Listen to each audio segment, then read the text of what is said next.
Saya screenshot dulu.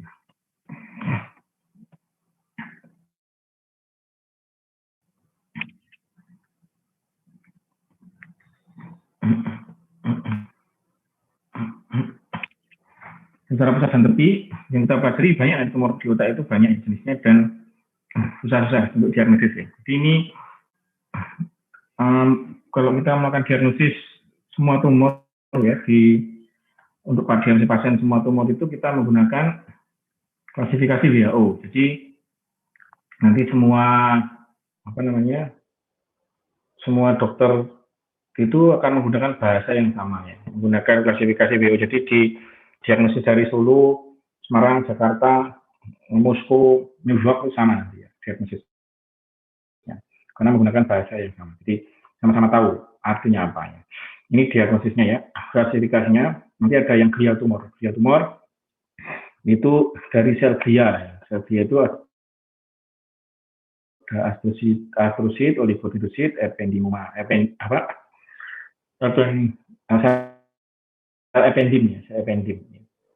Nah ini tumor-tumor yang dari astrosit itu nanti ada diffuse astrositoma ya, ini tumornya ya, diffuse astrositoma. Kemudian itu adalah grade 2 itu masih ini kalau di belakangnya 3 ini ganas ya. Diffuse astrositoma itu ganas ya, 3 belakangnya. Kemudian anaplastik astrositoma ini lebih ganas ya, grade 3, dan glioblastoma itu grade 4 ya. Kemudian ada namanya oligodendroglioma dari oligodendrosit. Ini juga ada oligodendroglioma grade 2 dan anaplastik oligodendroglioma grade 3, semuanya ganas. Kemudian nanti ada sel astrositik lainnya yang grade 1 yang jinak ya. 1 itu jinak ya. Pilositik astrositoma itu jinak ya. Kemudian subembryonal dan sebagainya. Nah, bisa kita sendiri. Banyak, jadi untuk mendiagnosis itu kita harus sesuai. Nah, astrositoma tadi ya. Ini dari astrosit ya, salah satu dari sel glia.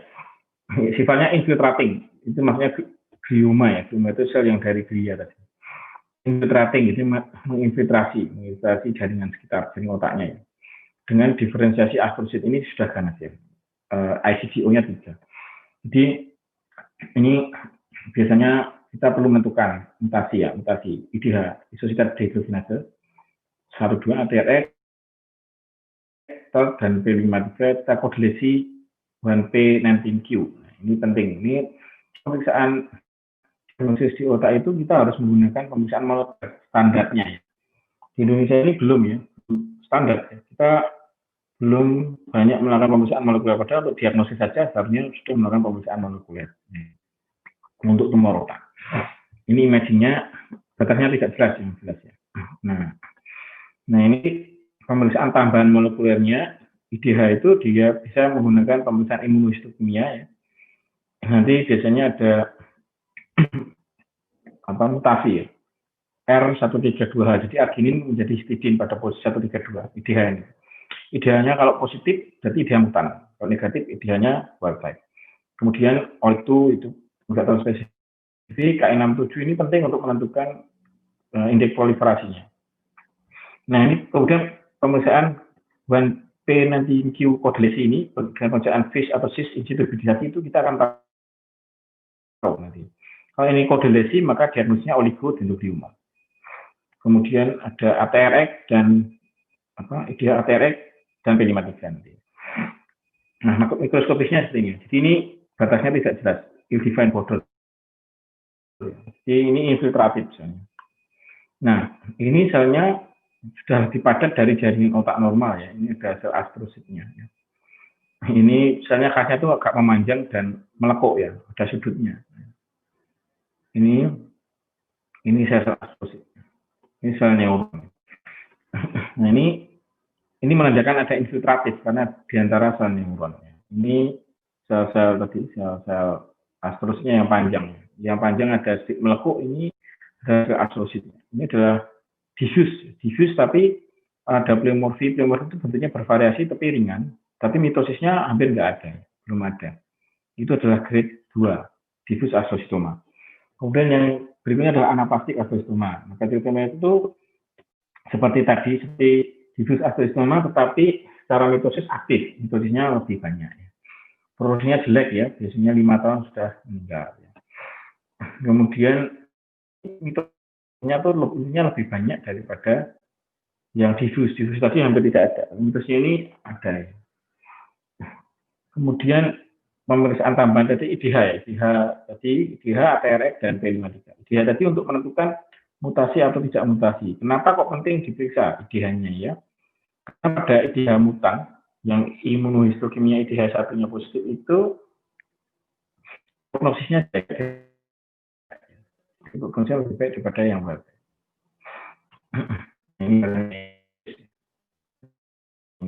Ini pneumonia.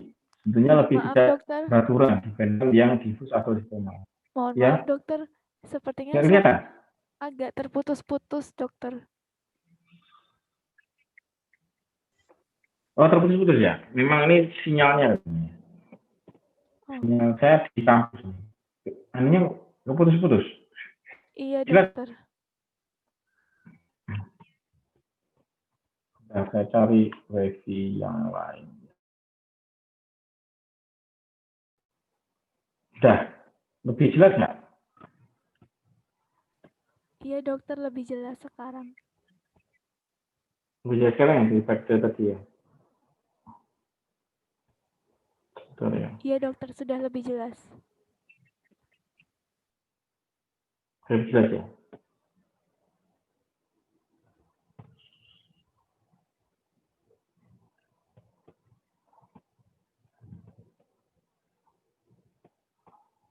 Ya. Jadi misalnya lebih pneumonia ya, dan ada lebih banyak mitosis. Nah, IDH tadi ya, kalau positif seperti ini, ya di inti ya, ini artinya IDH-nya mutasi. Ini prognosisnya lebih baik daripada yang IDH negatif. Jadi salah satu tujuan pemeriksaan molekuler adalah menentukan prognosis tadi. Nah, ini P53. P53. Jadi biasanya kalau dia mutan, P53-nya positif. K67-nya kalau yang anaplastik ya lebih tinggi ya dibandingkan dengan yang diffuse asteroistoma tadi ya, biasanya tidak terlalu tinggi. Untuk cut off-nya ini bervariasi ya, masing-masing jurnal berbeda-beda.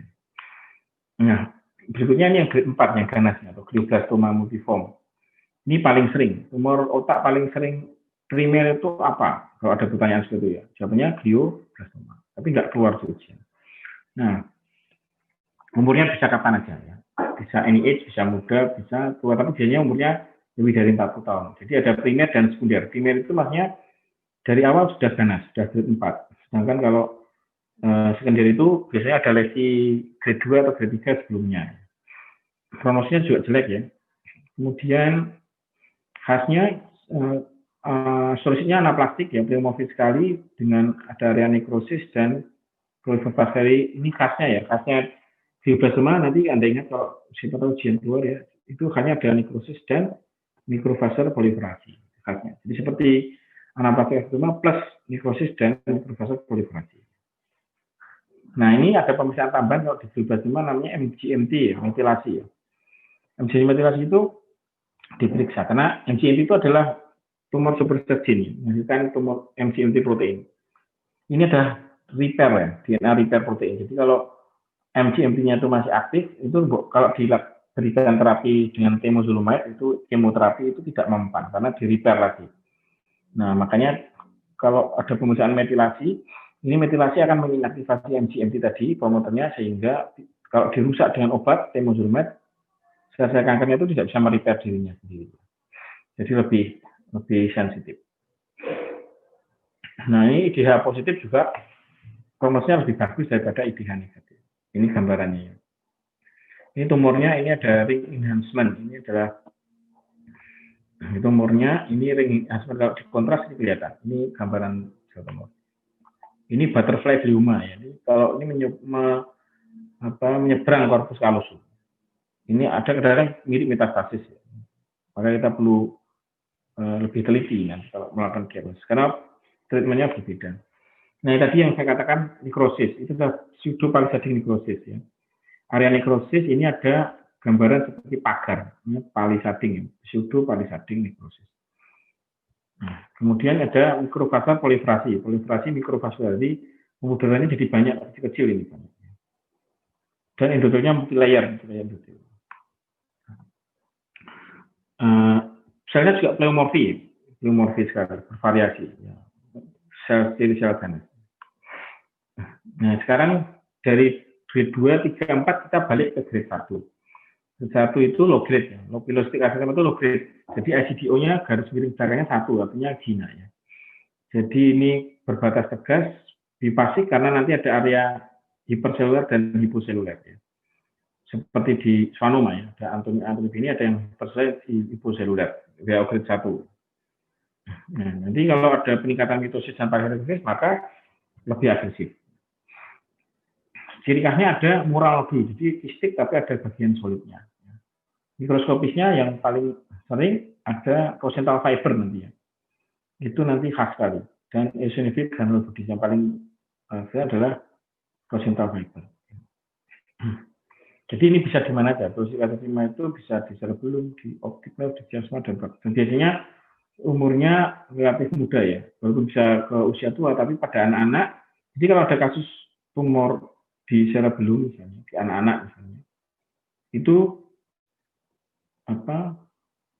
salah satu diagnosis yang paling sering adalah pilocytic astrocytoma. Nah ini di area cerebellum, kemudian ini ada area kistik dan ada area solid. Nah, gambarannya ini bifasik, ada yang padat, ada yang longgar, area myxoid. Nah ini rosenthal fiber yang merah-merah ini seperti wortel ini, merah-merah panjang-panjang ini adalah rosenthal fiber. Ini salah satu, ini yang merah-merah ya. Ini salah satu ciri khas dari pilocytic astrocytoma. Sampai sini ada yang ditanyakan enggak tentang astrocytoma?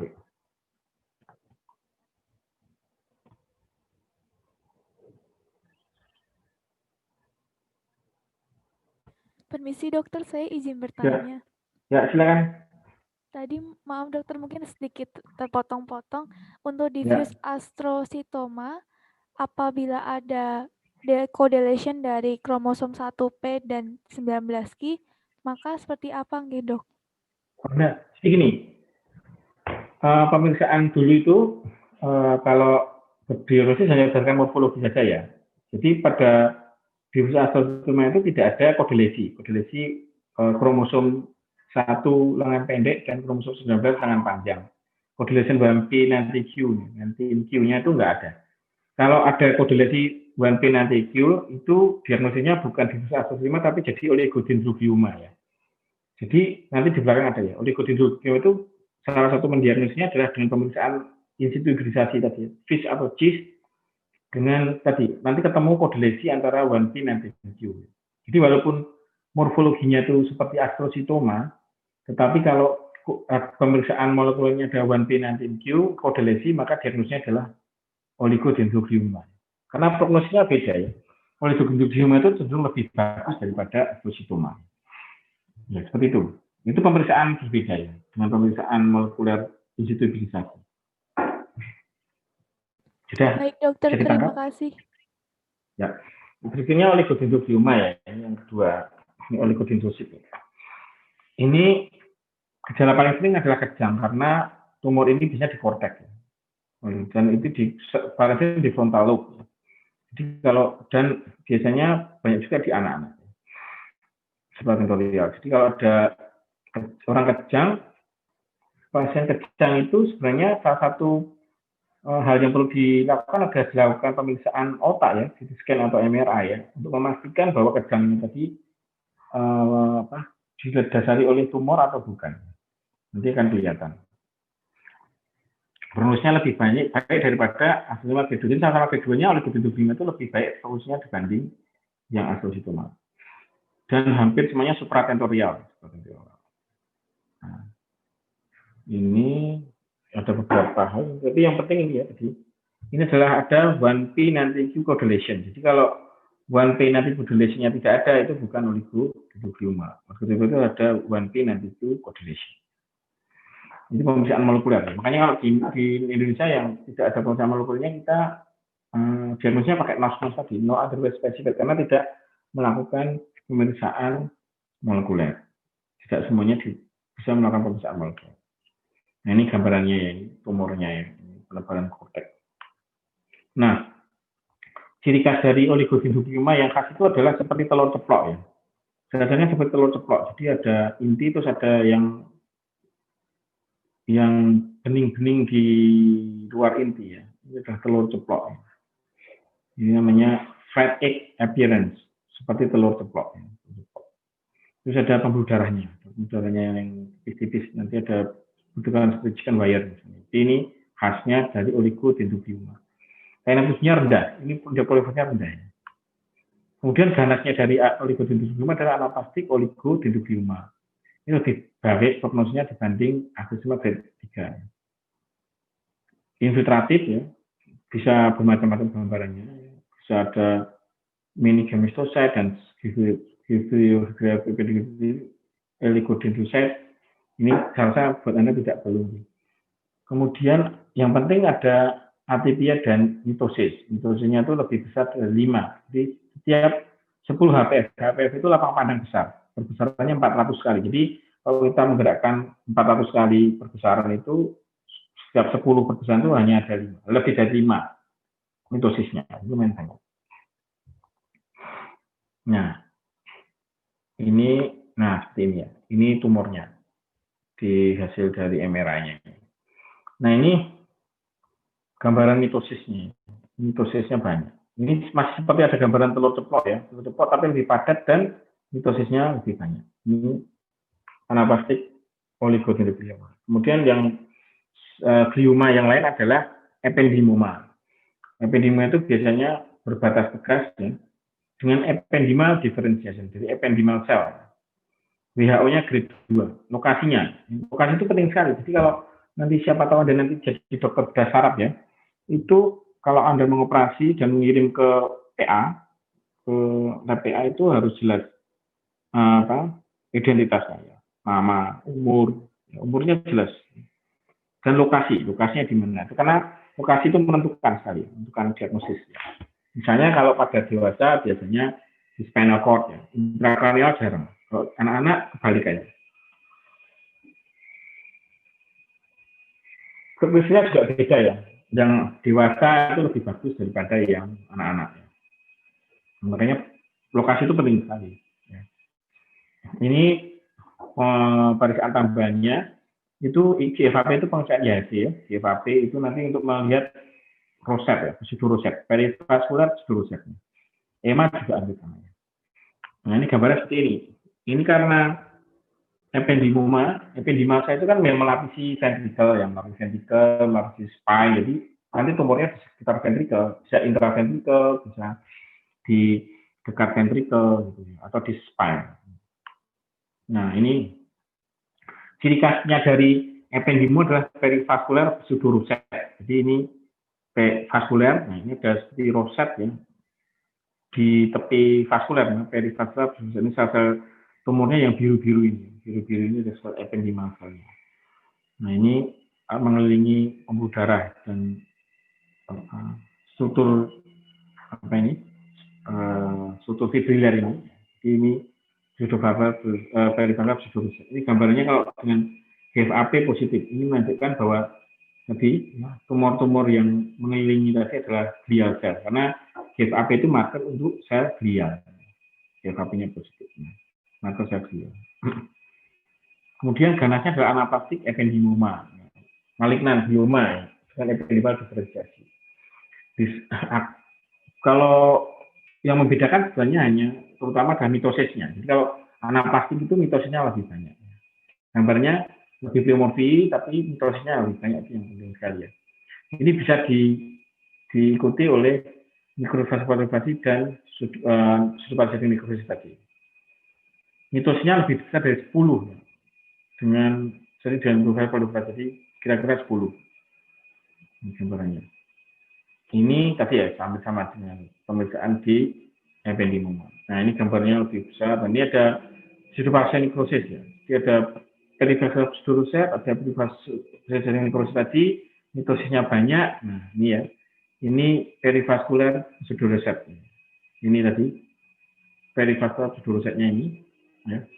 Mitosisnya banyak, saya pendimal yang motif. Nah, ini ada perivaskular proliferasi. Nah, ini kalau seperti ini, diagnosisnya adalah anaplastik ependymoma. Dan lokasinya harus mendukung ya. Lokasinya di dekat-dekat ventricle. Berikutnya adalah embryonal tumor embrional. Biasanya sel embrional. Yang paling sering adalah medulloblastoma. Medulloblastoma itu small round blood cell. Artinya gambarannya itu mirip sel di retinoblastoma, small round blood cell, bulat kecil biru. Anaplastik ya. Tapi ada yang varian anaplastik biasanya besar-besar. Embryonal tumor dari cerebellum. Ini ada macam-macam sindrom yang mempengaruhi ya, Bolin syndrome, Turcot syndrome, dan clinical isunya ini bisa Anda baca bahwa ini dibedakan menjadi beberapa tipe ya untuk medulloblastoma secara molekuler, yaitu Wnt type ya, itu yang pathway-nya itu ada yang klasik, nodular diplasik, ada yang Sony, yang Wnt pathway ya, Wnt pathway tadi itu klasik biasanya. Ada yang Sony head group pathway itu nodular desmoplastic. Kemudian ada grup 3 dan grup 4 ini yang agak susah dibedakan. Jadi memang kalau ada yang paling penting adalah klasik. Medulloblastoma itu klasik itu paling besar, 70%. Ada klasik, desmoplastik, ada lapsel, anaplastik. Ini diagnosisnya. Tapi Anda yang perlu tahu yang klasik ini yang klasik. Bentuknya seperti lembaran kecil bulat, ya, small round blood cell. Ya. Ini di midline. Ya. Ciri khas dari salah satu ciri khas dari medulloblastoma itu di cerebellum. Khasnya di cerebellum, tumor cerebellum. Di sini. Nah, nanti ada gambaran Homer white rosette. Homer white rosette itu mengelilingi neuropil, ya. Jadi bukan lumen. Mitosisnya banyak. Ini mitosnya banyak sekali. Ini sinaptopisnya biasanya positif. Ya. Salah satu marker dari medulloblastoma adalah sinaptopisin. Ini bisa positif. Nah, berikutnya germinoma. Yang embrionalnya selain medulloblastoma, germinoma itu di midline. Midline itu di tengah. Jadi nggak ada germinoma di tepi, di vortex. Kalau kita diagnosis germinoma itu nggak ada. Jadi letak itu menentukan sekali. Ketika nanti ada di dokter dasar, misalnya operasi ini, misalnya di area pituitari, di area supraselar. Nah itu. Kalau di vortex nggak mungkin ada germinoma ya, karena di midline structure. Dan ini radiosensitif, jadi angka survivalnya lumayan tinggi ya, 90%. Makanya untuk itu harus diagnosisnya harus benar ya. Kalau germinoma itu angka radionya lebih besar. Rasakan yang pure ya, pure itu yang hanya germinoma, karena embryonal tumor itu sebenarnya nyampur ya, ada campur teratoma, ada campur yolk sac tumor dan sebagainya, ini yang mempengaruhi prognosis. Nah, ini contohnya, ini di pituitari ya, area pituitari, ini pituitari dan pineal. Germinoma itu gambarannya mirip seminoma ya. Seminoma itu mirip dysgerminoma. Kalau di laki-laki seminoma, kalau di wanita dysgerminoma. Gambarnya mirip ya. Sebenarnya besar-besar, anak intinya jelas, anak intinya juga jelas ya. Kemudian ada hubungan limfosit dan sel plasma. Seperti seminoma. Pengecatannya yang paling khas dengan CD117 itu positif. Ini adalah germinoma. Kemudian teratoma. Teratoma sama seperti teratoma di tempat lain, di ovarium, di testis, ya, di mediastinum ya.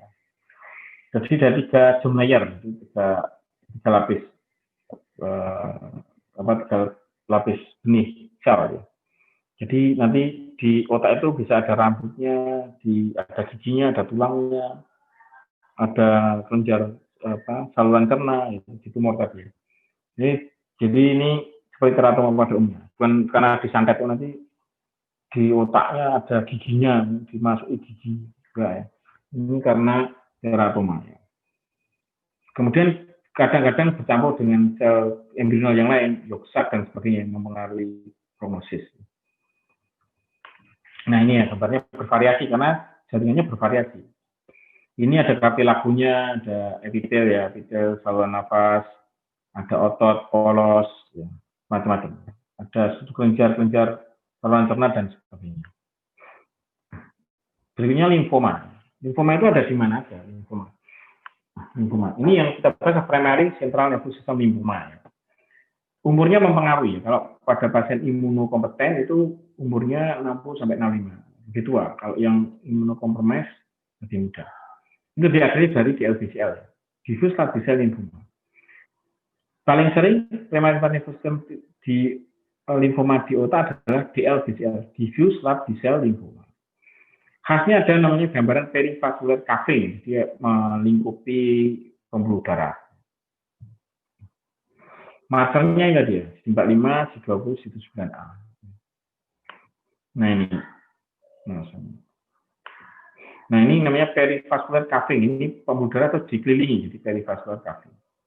Ini kalau kita markernya tadi CD20, maka CD20-nya positif.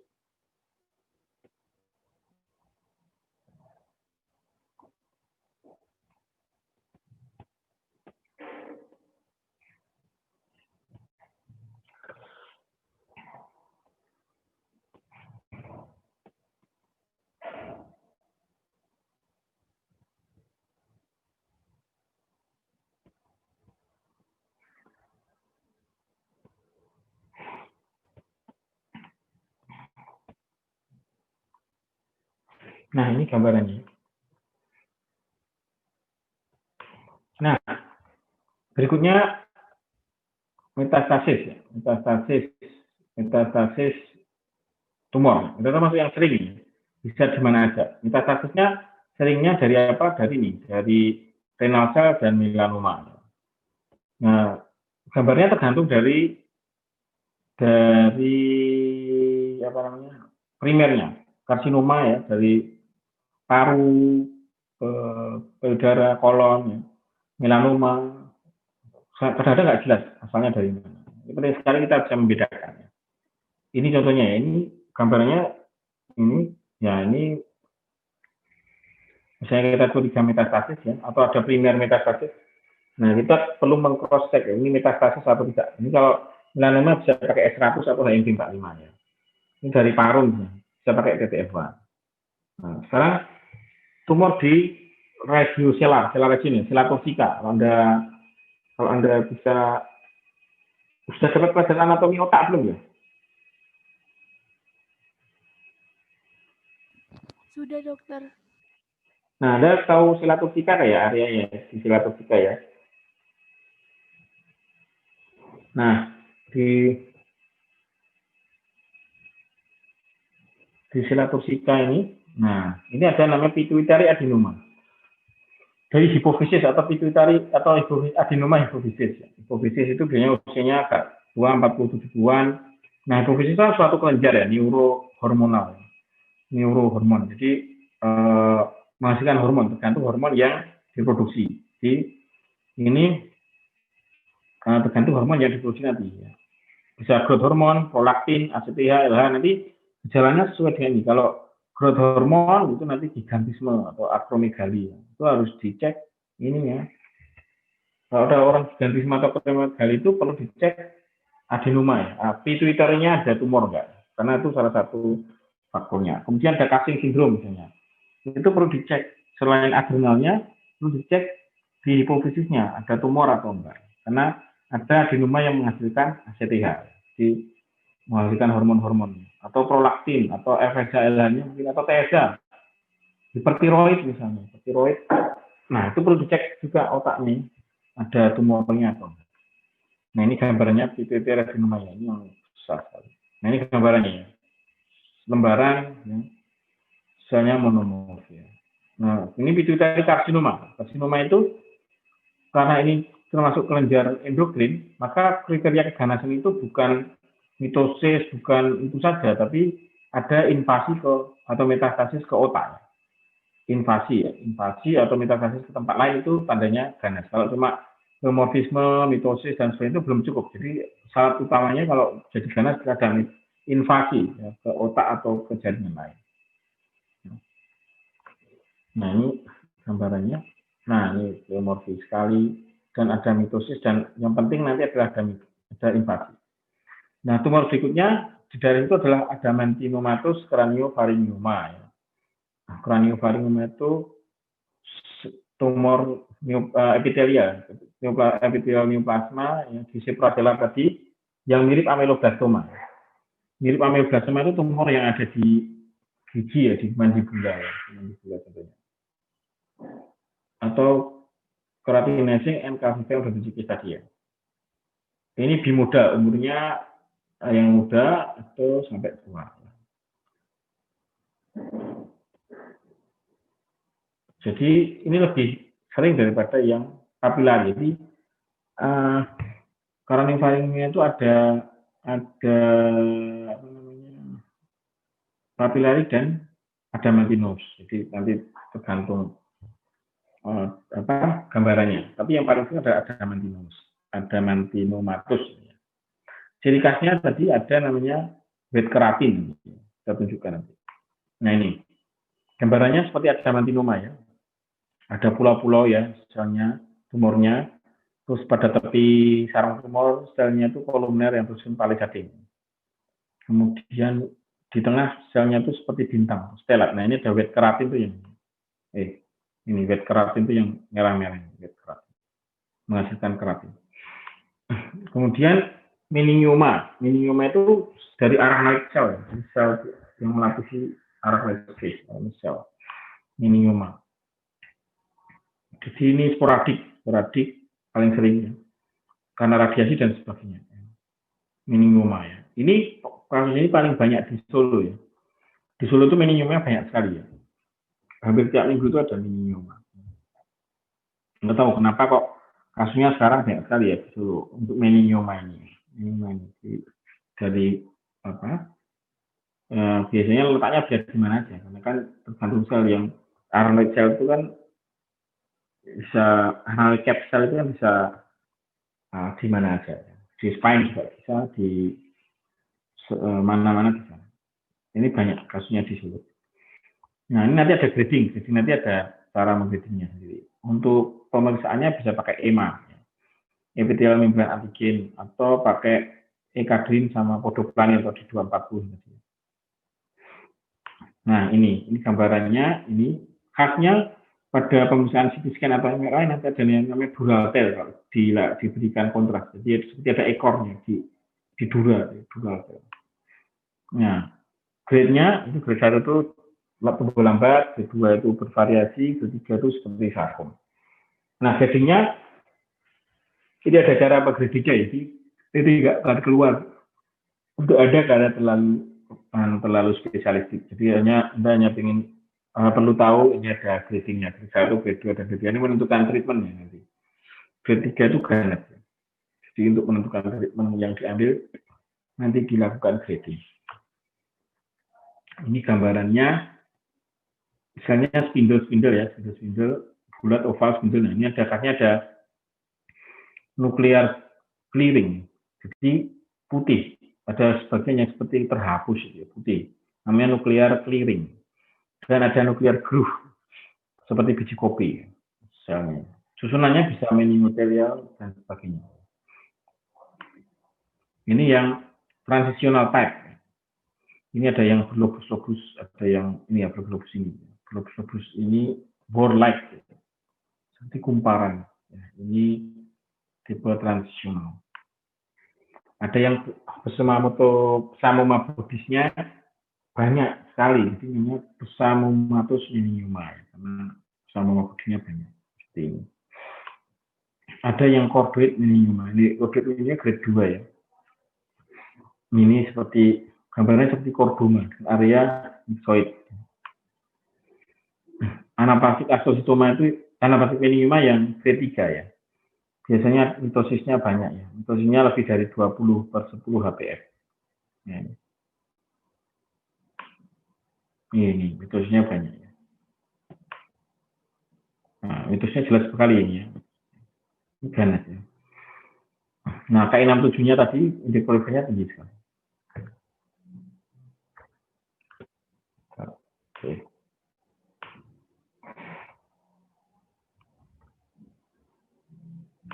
Loh, nanti absennya ada gimana nih?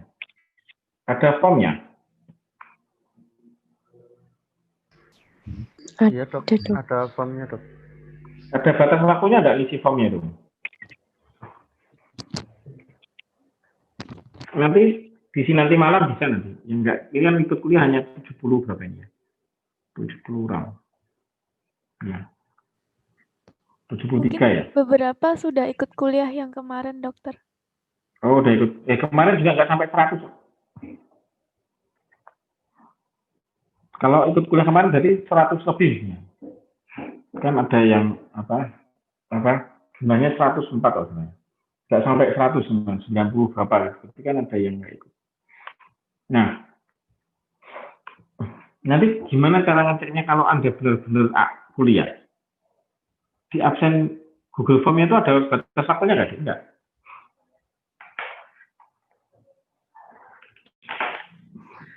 Kurang tahu, dokter. Setahu saya maksimal hari ini ngisinya. Oh, hari ini ya, berarti nanti malam masih bisa ngisi. Ya, mestinya dibatasi jamnya ya. Sampai jam berapa kuliahnya. Ya, baiklah. Ini nanti schwannoma ini yang saraf perifer ya. Sudah termasuk saraf perifer. Schwannoma ya. Ada konvensional schwannoma ini. Schwannoma itu yang saraf perifer dari sel swan cell. Kalau multiple namanya schwannomatosis. Biasanya paling sering head and neck. Nah, khasnya di schwannoma itu berkapsul. Kalau neurofibrom tidak berkapsul. Ya. Kemudian ada bagian yang kompak, ada bagian yang longgar. Yang kompak itu antoni A, yang longgar antoni B. Nah, markernya dengan S100. Nanti diffuse gambarannya. D-nya ya neurofibrom. Nah, ini yang menjadi tumor hanya sel swan-nya atau swan cell-nya. Khasnya ya, itu ada antoni A, antoni B, terus ini ada nuklear palisadin. Jadi intinya berjajar-jajar. Ada verrucae mudis. Nah, ini antoni A yang padat, antoni B yang longgar. S100-nya diffuse. Ini khas untuk schwannoma. Berikutnya adalah neurofibroma. Ini yang menjadi sel tumor semuanya ya, tidak hanya sel swan, tapi sel fibroblasnya, kemudian sebagian akson, sebagian kapsulnya jadi tumor. Ya. Ini biasanya dengan gen NF1, kalau schwannoma NF2 tadi gennya. Nah, dia kalau yang neurofibroma itu tidak berkapsul tetapi berbatas jelas. Statusnya juga tidak diffuse karena tadi ada sebagian sel yang bukan dari sel swan, jadi tidak berplat positif. Ini gambarannya, gambaran mikroskopisnya. Ini yang taxiform neurofibroma. Banyak lobus. Nah, ini masih ada jaringan ikat, jaringan saraf yang ikut. Nah, ini pengecatan S100-nya karena ada sel yang tidak tercat, ini sel fibroblast ya. Yang tercat ini sel swan, yang tidak tercat sel karena neurofibroma. Jadi ada neuronya, swan cell dan akson dan fibroma. Fibroma itu jaringan ikat. Fibroblast sel fibroblast ini masih ada yang tidak tercat. Nah, ganasnya ya, kalau ganas saraf perifer ya adalah MPNST, malignant peripheral nerve tumor, MPNST. Jadi sel tumor ganas ya, yang berasal atau menunjukkan diferensiasi ke arah nerve sheath elemen. Penyebabnya radiasi paling sering. Nah, ini paling sering bukan berasal dari schwannoma tapi dari neurofibroma. Ini gambar klinisnya sering pada dewasa muda, ya. Ada di pantat, di badan. Ya. Kebanyakan lebih dari 5 cm besar. Nah, mikroskopiknya gambarannya itu bervariasi ya. MPNS itu sulit didiagnosis ya, karena gambarnya bisa bervariasi sekali. Kadang-kadang kita tidak tahu kalau itu MPNS. Ya. Biasanya setelah kita lakukan pengecatan IHC beberapa panel itu kita baru menyadari, oh ini kayaknya kok MPNS. Karena gambaran morfologinya itu bisa mirip dengan sarkoma yang lain. Mitosisnya tinggi, biasanya lebih dari 4.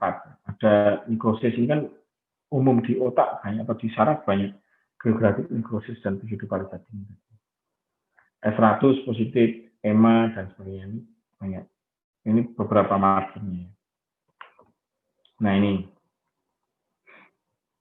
ini tumornya ya, yang putih-putih seperti daging ini. Nah ini gambarannya herringbone ini seperti fibrosarkom. Jadi kalau kita lihat gambaran herringbone ini, kemungkinan ini pertamanya didiagnosis adalah fibrosarkom, karena gambarnya mirip herringbone. Jadi dia bisa mimik satu sama lain. Herringbone itu tidak hanya di podopoli oleh fibrosarkom, tapi MPNS juga bisa. Nah ini ada nekrosis, pseudoparasitik nekrosis, dan ini geografik nekrosis. Nah, bentuknya fasikuler seperti ini. Ini mirip fibrosarkom. Kemudian ada bentukan staghorn-like vasculatur, jadi gambarnya seperti tanduk rusak. Pembuluh darahnya itu seperti gambaran tanduk rusak. Ini bisa pada hemangioperisitoma atau solitary diffuse tumor. Jadi mirip tumor yang lain. Makanya kadang-kadang tidak didiagnosis sebagai MPNS di awalnya. Nanti baru setelah kita pakai pengecetan IHC baru ketahuan kalau ini MPNS. Ini lobular arsitektur ini nggak terlalu jelas ya gambarnya. Kemudian vesicular pattern, jadi seperti gambaran kayak kalau di kultur ini juga nggak jelas. Kadang ada seperti papil-papil sering. Padahal sarkom, papil ini biasanya seperti karsinoma, makanya gambarannya ada gambarnya seperti kodroma. Jadi sulit diagnosis. Dia menyerupai jaringan tumor yang lain. Ini yang dari neurofibroma terus menjadi MPNS. Nah, sampai di sini mungkin ada yang ditanyakan di. Sudah selesai kuliahnya ya. Misi dokter izin bertanya. Ya silakan. Iya, cara membedakan nekrosis dengan verokebadis bagaimana dokter? Oh, cara membedakannya. Ya kalau verokebadis itu tidak ada area nekrosisnya.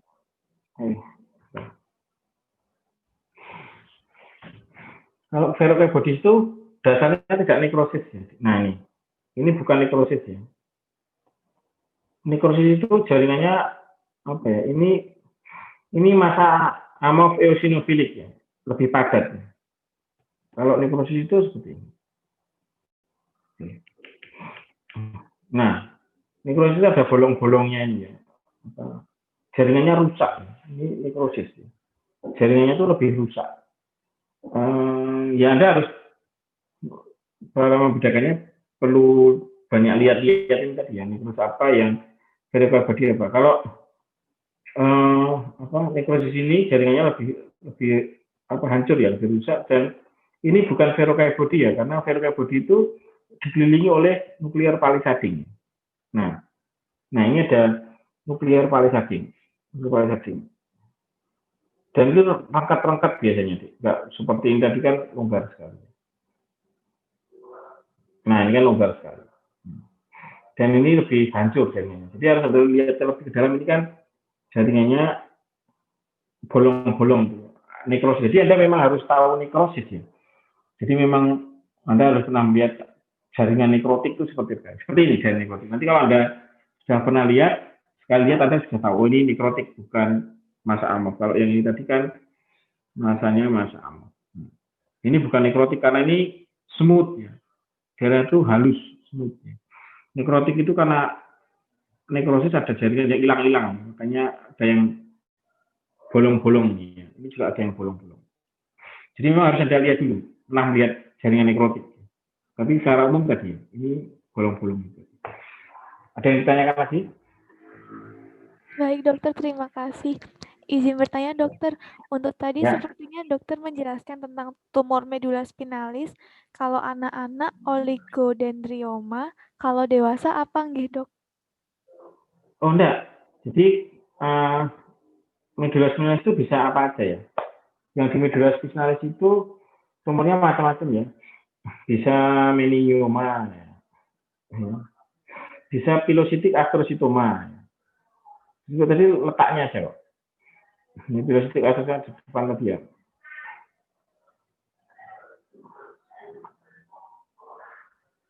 Nah, pilositik astrositoma tadi ya. Ini bukan. Mbak.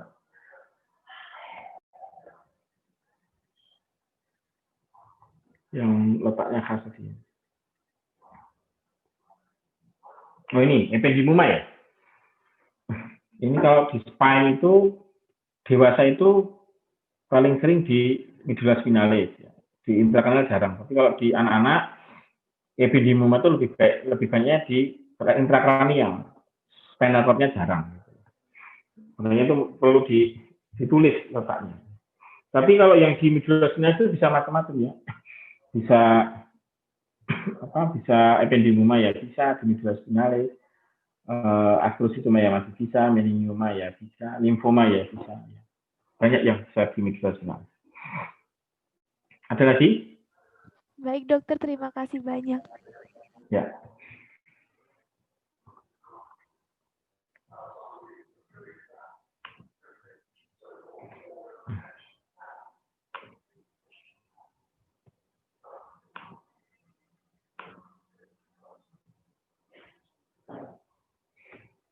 Ada lagi? Kalau tidak ada lagi, saya cukupkan sekian.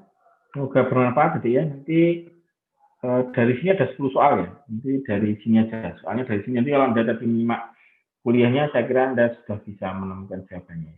Jadi ini sebagai bekal bagi Anda karena tidak semua ya, rumah sakit nanti ada dokter bedah sarafnya ya. Kalau tidak ada dokter bedah sarafnya ya tidak ada operasi jaringan otak ya. Ketika jaringan otak ya tidak ada diagnosis ini nanti ya. Jadi biasanya ini ada di rumah sakit tipe A, tipe A atau tipe B. Tipe A, tipe jelas ada tipe A. Sebagian tipe B. Jadi rumah tipe C, D tidak ada dokter bedah saraf ya. Kalau tidak ada dokter bedah saraf yang tidak ada operasinya, kita tidak bisa mendapatkan diagnosis seperti itu. Jadi memang sebagai bekal Anda nanti kalau misalnya Anda jadi dokter, internship misalnya, atau awalnya di dokter umum, Anda tahu tentang tumor-tumor yang ada di otak itu banyak ya. Dan diagnosisnya itu sulit, tidak semudah yang kita bayangkan. Itu saja, terima kasih. Assalamualaikum warahmatullahi wabarakatuh. Terima kasih dokter. Waalaikumsalam. Terima kasih dok. Terima kasih dokter. Sama-sama.